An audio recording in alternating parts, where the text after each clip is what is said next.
Hey CK Nation, welcome back for some more Warframe. In this episode we're going to check out Trinity Prime, including a breakdown of all of her abilities and a close look at all the mods I use for her in this particular episode. I hope you enjoy as always. Now let's do this. First up we have Well of Life, which is their starting ability. Create a Well of Life on an enemy. Allies will gain health when damaging the target. So this is pretty self-explanatory. Basically you just highlight an enemy with a green glowing aura. They get sucked up into the air, they're stuck there, and all your team are free to completely damage the enemy, and as you're doing so, you'll be regaining health.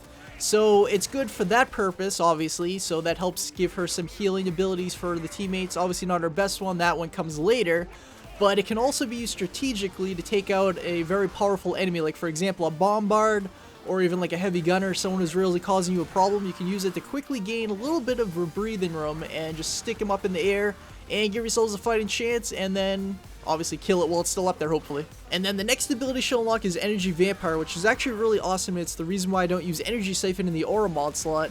And if you know me, you know I like that the most. It's my favorite Aura mod in the game. I always try to use it whenever possible. Well, I'll explain my exact reason for that later in the video. Now, with Energy Vampire, allies will gain energy over time when enemies are marked with Energy Vampire. So this one's actually pretty distinctive because with Well Life they glow green, with Energy Vampire they glow blue, so you can always tell which one's active, and that's even if you're not playing as Trinity. If you're one of the teammates with her, you can tell which one's currently active. And as long as they're glowing blue, they'll be slowly healing your energy over time, whereas you could also just immediately kill them and get it all right away, which is what I like to do. I cast it, kill enemy, cast it, kill enemy, rinse, repeat, and then in no time you have the maximum amount of energy you can hold, and then everybody's ready to go. And you want to constantly cast this throughout the game because it's going to greatly benefit you. Obviously the abilities are more important than your guns and your weapons, so it's going to help the team out, it's going to help you out, and especially in solo games. If you're trying to survive for a long time in a solo game, you have to constantly keep your energy high as possible, and that's because your ultimate ability is really your main casting ability, and then the ability above Energy Vampire is actually really important too, and you need to constantly cast that, so constantly use Energy Vampire throughout the entire game. It only makes sense. And speaking of her next ability, that is Link, and this is a very crucial one for her. She always needs to have it active whenever possible, needs to constantly cast it. That's why Energy Vampire is so important, so she can constantly cast this, and then obviously the ultimate one later. But this one actually is one of the main reasons why she's considered a solo god. She's considered a god frame, and you wouldn't expect her as the healing character to be as capable of a solo frame as she is, but she can actually do it very well, and that's because of Link. So any damage taken while Link is active will be channeled to a nearby enemy. Now what that means is all the damage taken will be reflected back at enemies that are nearby, and you can tell which enemies will be actually receiving the damage because there's an energy beam that comes out of Trinity and actually attaches to them. This is also something you can use effectively to find out the locations of enemies you can't see, like if they're hiding behind a wall taking cover. And that can be especially effective in like an exterminate game where there's a certain number of enemies that you have to kill by the end of it, and if you're trying to find them you can't see them for some reason or another, that'll help you a little bit. Obviously that's just a minor benefit, but the main reason is that'll help her survive for a longer period of time. Makes her a lot more tank-like, really. And finally that brings us to her ultimate ability, and her best one by far. This actually solidifies the fact that she is the ultimate healing class in this game. There are some minor ones, like yeah, Oberon has his Revival, but that's not really nearly as good as Blessing. So with Blessing, it restores the health and shields of all allies, while simultaneously providing a degree of damage immunity to the team. The greater the healing, the greater the immunity. So obviously, yeah, that automatically heals all the health and shields of all allies as soon as you cast it, so you might think that means you just want to constantly spam it whenever possible. Not really, because to get that immunity benefit, you want to try to heal as much as possible. So what that means is you want to try to wait until your health is as low as possible without you actually going down before you cast it. Now, a lot of people actually try to time it so that they only have like 2 health left.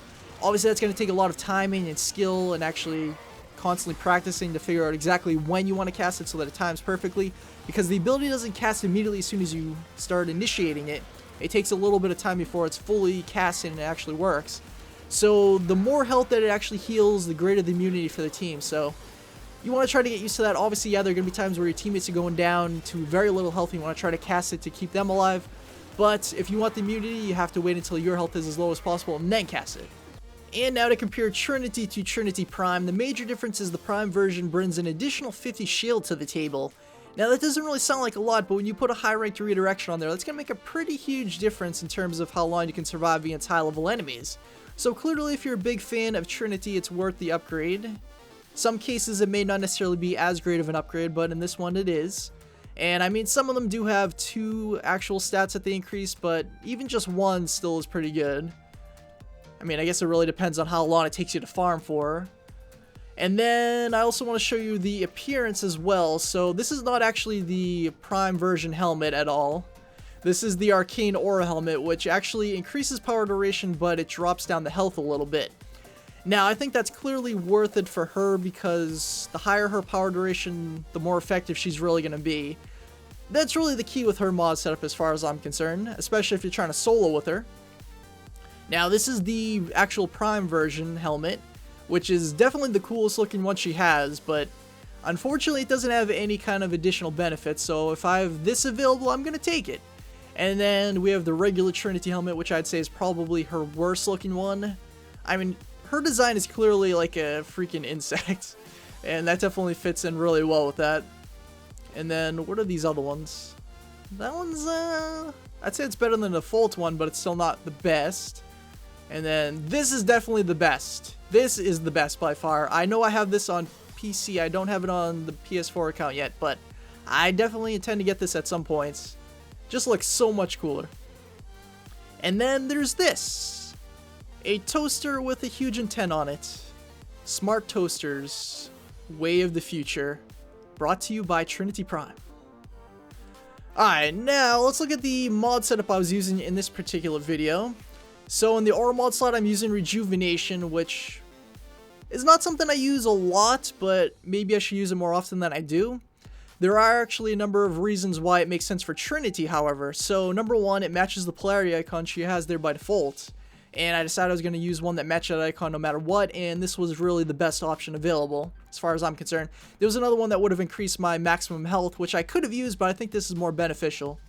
Number two, her job is to heal. That's really Trinity's main focus in this game. That's exactly what this mod does. It helps regenerate health over time, so it just helps her do it a little bit better. I mean, it's not going to help a ton, but every little bit counts. It could make a huge difference in a clutch moment. And then finally, I typically use Energy Siphon, as you know if you've been around my channel for a long time. That's my favorite Aura mod. But it doesn't really make sense for her because she has the ability Energy Vampire, which greatly increases your energy and increases the energy for the team at a much faster rate. So yeah, you could look at it like it's helping that at the same time, but she can just heal that so fast I don't think it really makes any sense. And that costs less points to cast than it actually costs to cast her ultimate, which heals everything, so I think it just makes more sense. And then down here we have Redirection, taking advantage of that additional shield capacity she has over regular Trinity. It makes sense to use it regardless, even if it was the exact same stat on both characters. And then Vitality is increasing the health. Maybe everybody wouldn't use both of these on here because they see it as one is wasting a mod slot that they could use to further increase the effectiveness of their abilities. However, I typically like to mod myself for surviving, so that's just what I like to do personally. And then Prime Continuity increases power duration. That's really the key with her. You want to get that duration up as high as possible. Link is really crucial to have on there pretty much the entire mission if you can help it. Which, with Trinity, you really should be able to if you're playing it properly. And then Prime Flow increases her power, her actual energy rather. So that gives her the ability to bank up more energy to cast them whenever she needs to. Rage converts 40% of damage on health to energy, further increasing the chances of her surviving. Narrow-Minded is definitely a corrupted mod that's worth having, and that increases power duration at the cost of range. I don't think range really makes a huge difference with Trinity. Yeah, it sucks not having as much, but I'd rather drop that down and increase the power duration personally. And then Constitution's a great mod, faster knockdown recovery, which nice little benefit, but I really care about that little bit of extra power duration, which is only 28%, but again, every little bit counts.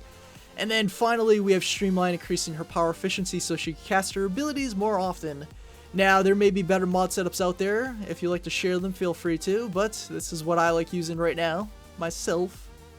Alright, now if you're trying to build Trinity Prime for yourself, you can find her drops in the following locations. Number 1, the blueprint drops in either Derelict Defense Rotation C, which is Wave 20, Wave 40, etc., or even in Tower 4 Defense Rotation C, same number of waves. And then the helmet drops only in Tower 2 Sabotage. The chassis drops in Tower 3 Defense Rotation A, which is Wave 5, Wave 10, Wave 25, Wave 30, etc. And also in Tower 2 Survival Rotation C, which is 20 minutes, 40 minutes, etc. And then finally, the systems drop in Tower 3 Mobile Defense. Now, these are the drops currently for Trinity Prime. This is very much going to change later because they do eventually actually vault all the primes. So at some point in the future, if you're watching this much later after this video is posted, there is a good chance that she may be vaulted and not even possible to farm anymore. So keep that in mind. And now here's something that I had previously toyed around with in a previous video, but I did not fully implement it into the channel like I had intended. So pretty much all of you can send me in-game screenshots from various games, preferably something very interesting that's worth showing off, or even like fan art, anything really, and I'm going to start including them in videos. So this one is from Harmony Peace. This is her Trinity Prime color scheme. She also has another one coming in a second. So I imagine this one's the more masculine of the two, so this works for males who don't want to feel like they're too girly with the pink color scheme because they're overcompensating for something. Either that or maybe they like oranges. And now this one's a lot more feminine. I imagine this is what all of Harmony's frames actually look like, and probably a lot of you watching. Hell, even I have a few that look like this. And then there's Crodash with his Trinity Prime look, which is actually very badass, and I'm actually kind of tempted to replicate it a little bit because I feel like people would fear me. I'm actually a little bit scared of this picture, so let's move on now. So, if you'd like to have one of your in-game screenshots appear in a video, it's very simple. Please make sure you're taking a high quality picture first of all. Preferably use the in-game screenshot option on either your console or your PC. Don't go up to your screen and take a cell phone picture. That just doesn't look very good. And number 2, you have to post it in our Discord server in the appropriate chat that is currently called #LetMeTakeASelfie. And now one final thing I wanted to add to the video before we get going here. So I get messages all the time from people asking if they can appear in videos when I'm recording. And it is something I want to start doing again. It's something we used to do all the time on the channel. If you've been following the series, you know that fully well. And I did stop for a number of reasons. Number 1, it's just simply a lot easier to record solo. I don't have to sit there and waste time explaining exactly what's going on in the video, especially when I have to use the PlayStation 4 controller to type out a message. It's not like typing with a keyboard and mouse where it's just a simple process. But the biggest reason is definitely the fact that some people had trolled previous videos and just made the process really annoying, so I just sweared off it for the longest period of time. And just keep in mind, if you do get the chance to appear in a video and you troll the video, you are just completely banned from ever having a chance again. But we do need to start doing those again. I think it makes it a lot more fun getting the community involved with the video making process. Now, there are going to be a number of requirements, not really big requirements, just very small ones, in order to actually appear in a video. So number 1, I'm only going to pick people that I know are active on the YouTube channel. That means I know you're watching the videos, especially the videos that are not only Warframe. People who I know are watching the other series as well are going to have a much higher chance of appearing in the video. And then number 2, you must be an active member of our Discord community. If you don't know how to join, you simply have to download the app on either your phone or your computer. You can find a link in the description after you do so to join our actual server. It's very simple. I also added a part to actually explain how to do it more specifically in the last update video that went up on the channel. So you have to go on there and you have to actually be active in the community. That doesn't mean you just join once and then forget about it and expect to have a chance. That means you have to actually be in there, taking the time to have conversations with people. That's what we do around there. It's our community hub basically. We go in there, we chat all the time, especially when I'm not making videos or streaming or anything like that. We go in there and talk about random things. I also use it to get suggestions from people for like game choices and also different series ideas and stuff like that. So we'd love to have you join, and that's my way of giving back to you. If you actually take the time to further embrace the community, then you're going to have the chance to appear in some videos. So I hope to see you there. Alright, Seeky Nation, so in conclusion, Trinity Prime is a very worthy upgrade over regular Trinity, and she is one of the best classes in the game to grab. I mean, she's definitely someone you want to have on any 4-man team if you want to go the distance in like a survival mission or a defense mission. If it's only exterminate, maybe you don't need her, but if you're trying to go the distance, even interception, you always want to have one with you. And she's the best healer in the game. She's a very capable solo frame, so overall, you really want to have her in your arsenal. Let's just leave it at that. But anyways, I hope you enjoyed as always, and I will see you next time.